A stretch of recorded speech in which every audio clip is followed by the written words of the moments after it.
Hello friends, આજના આપણા ટોપિકની અંદર છે બીકોમની અંદર આવતું chapter alteration of share capital. Alteration of share કેપિટલની અંદર લર્નિંગ પોઈન્ટ આપણે આજે આવે છે basic introduction, definition, basic terms, practice question. પણ અલ્ટરેશન ઓફ શેર કેપિટલમાં ઘણા બધા સ્મોલ ટોપિક છે, જેમ કે બોનસ ઇસ્યુ છે, રાઇટ ઇસ્યુ છે, બાયબેક ઓફ શેર્સ છે, એવી રીતે. તો ઇન્ટ્રોડક્શનથી સ્ટાર્ટ કરીએ. Total capital of the company is divided into units of small denomination which is called as a share. They are transferable and movable in the manner provided by the article of association. So share capital એટલે કે company જે total capital છે એને એક small યુનિટથી આપણે divide કરીએ એટલે આપણે જે વેલ્યુ મળે that is known as a share. As per the Companies Act 2013 provide the information about the change in the share capital. So as per Companies Act 2013, they provide the details regarding how to change, when to change, what are the terms and conditions for the changing or alteration of share capital.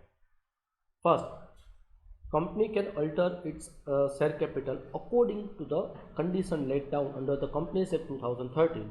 The following are the modes of alteration of share capital.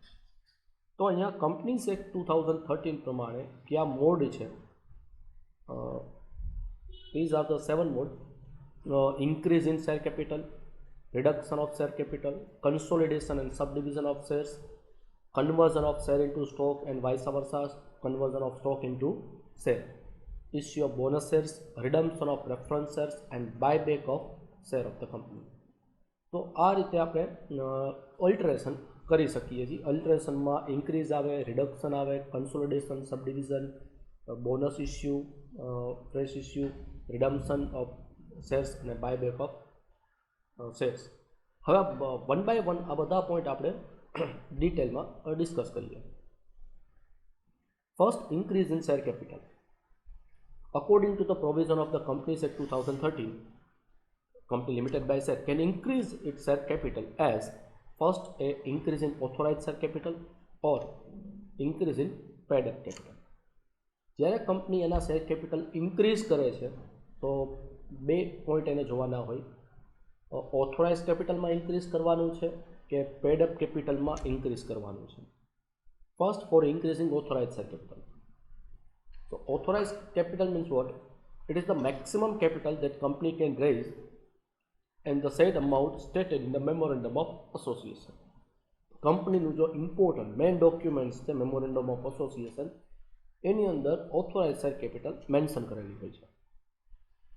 To alteration of this capital required change in memorandum of association after getting the permission from the central government. તો જ્યારે તમે authorise share capital increase કરો છો જે memorandum of એસોસિએશનમાં લખેલી હોય, તો authorise share capital increase કરો તો સાથે સાથે તમારે મેમોરેન્ડમ ઓફ એસોસિએશન પણ ચેન્જ કરવું પડે. A resolution passed and filed with the registrar within the 30 days after passing the resolutions. તો ઓથોરાઇઝ શેર કેપિટલ ઇન્ક્રીઝ કરવા માટે તમારે રિઝોલ્યુશન પાસ કરવા પડે છે શેર હોલ્ડરના, અને એ resolution within the 30 days company રજિસ્ટ્રારને સેન્ડ કરવા પડે છે. There would not be any accounting entry for this alteration in the books of accounts. Increase in authorized share capital only a compliance part, theoretical parts. Practically આપણે અકાઉન્ટની અંદર કોઈ accounting entry pass કરવાની થતી નથી. Now second point, increase in paid up share capital. તો paid up share કેપિટલમાં જ્યારે increase કરવાનો ટાઈમ આવે, a company can increase its paid up share capital by issuing new share capital within the limit of authorise share capital. તો company એની paid up share capital increase કરી શકે છે up to the authorise share capital, એનાથી વધારે increase કરી શકે નહીં. This new shares can be issue at par, premium or sometime at discount in exceptional cases. Normally company છે પાર અને પ્રીમિયમ ઇસ્યુ કરે છે, જેમ કે ઇસોપ અથવા તો સ્વેટ ઇક્વિટી શેર આપવાના હોય તો કંપની એને ડિસ્કાઉન્ટ ઇસ્યુ કરી શકે. અધરવાઇઝ જનરલ પબ્લિકને ડિસ્કાઉન્ટ શેર ઇસ્યુ નથી કરવામાં આવતા. The amount of these shares can be collected together in a one installment or at the time of issue, or even can be called in installment as and when money required by the company. તો જ્યારે company shares issue કરે છે તો એ issue price જે amount છે એ one ઇન્સ્ટોલમેન્ટમાં કલેક્ટ કરી શકે છે at the time of issue, or એ ઇન્સ્ટોલમેન્ટમાં ડિમાન્ડ કરી શકે છે, like application allotment, first call, second call and last call, એવી રીતે. The company is required to pass the entry for the transaction in the books of account at the time of issue of shares. તો જ્યારે company આ રીતે કોઈ shares બહાર પાડે છે તો એની આપણે અકાઉન્ટિંગ એન્ટ્રી પાસ કરવાની હોય છે. A company offer a new share to its existing shareholder in a certain fixed proportion of their interest in the company. તો પબ્લિકને ઇસ્યુ કરવા સિવાય અનધર ઓપ્શન્સ છે જે જનરલી આપણે ફર્સ્ટ ડિસ્કસ કર્યો એ ઇસ્યુ ફોર કન્સિડરેશન કેશ છે, for the consideration of cache.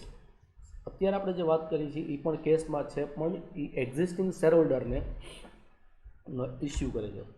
First point છે એ ઇનિશિયલ પબ્લિક ઓફર છે, સેકન્ડ છે એના એક્ઝિસ્ટિંગ શેરહોલ્ડરને ઓફર કરવામાં આવે છે જેને ફર્ધર ઓફર કહેવામાં આવે છે, further public offer. So when a company offer new share to its existing shareholder in a certain fixed proportion according to their interest in the company, this is known as a right shares. If existing shareholder exercise their right of a new share and buy share, it is called a right shares. But if shareholder do not buy rights, such shares would be issued to other share applicant by management of the company. Company એના existing શેરહોલ્ડરને offer કર્યા છે પણ suppose કે એ by નથી કરતા તો company બીજા general પબ્લિકને એ શેર ઇસ્યુ કરી શકે છે. Now the valuation of right. Valuation of right shares કેવી રીતે કેલ્ક્યુલેટ થાય એના માટેનો પોઈન્ટ્સ છે. Generally company offer right share at less than the present fair value of shares.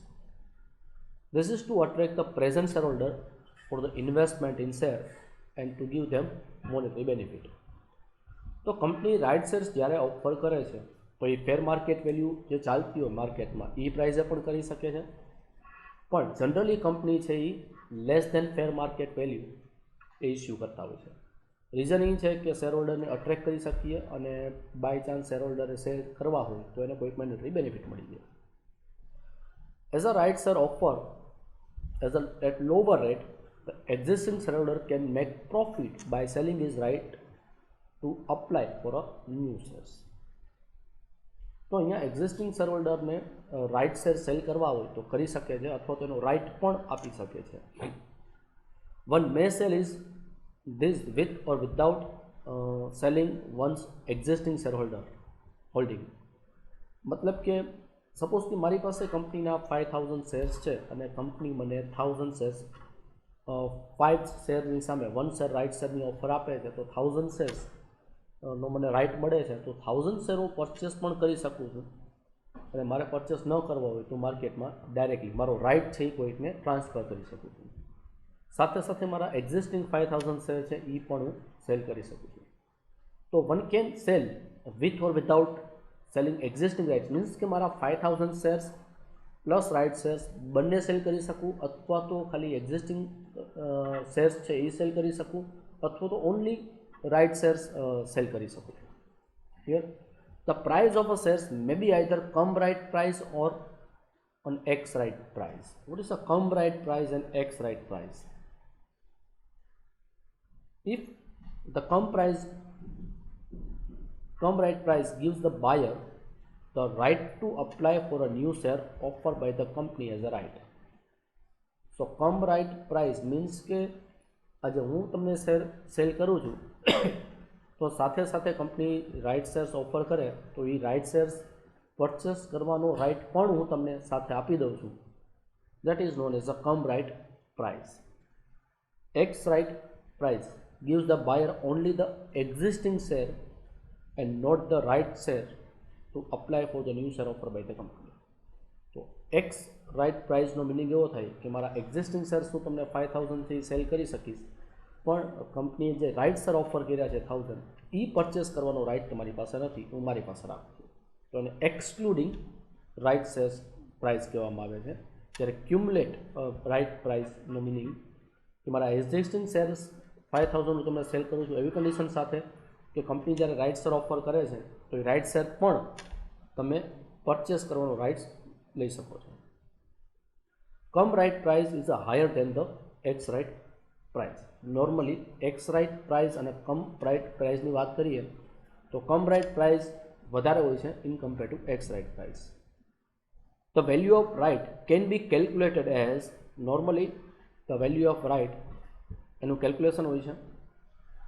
તો રાઇટ ઓફ વેલ્યુ એટલે valuation of right equal to r upon n plus r into bracket 1 minus S.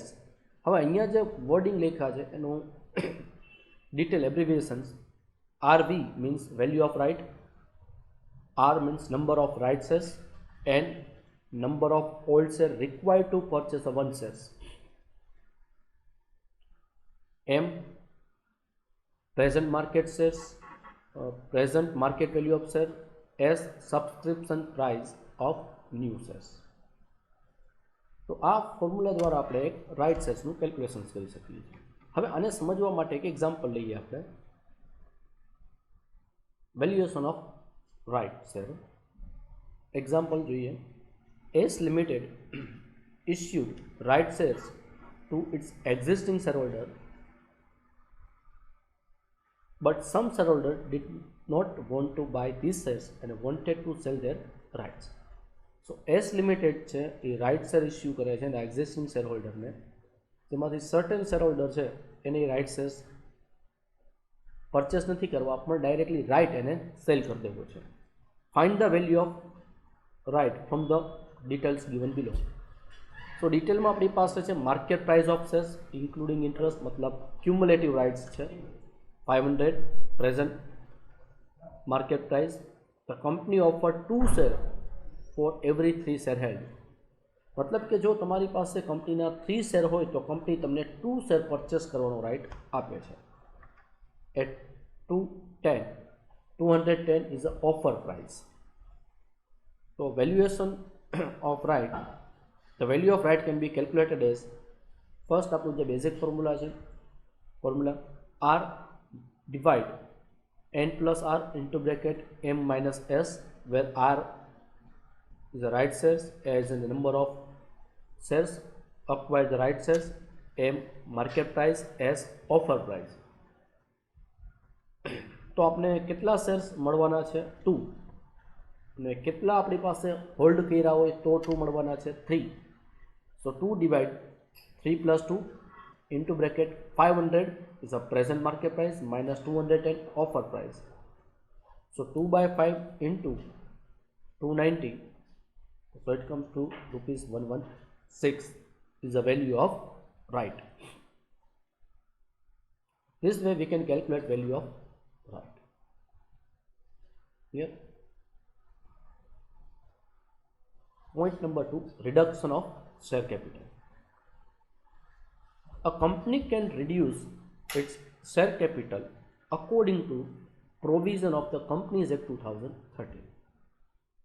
The share capital can be reduced in the following ways, like writing off lost capital, refunding of surplus and paid up capital, reducing liability of shareholder for the uncalled share capital, reducing authorized share capital by unissued shares.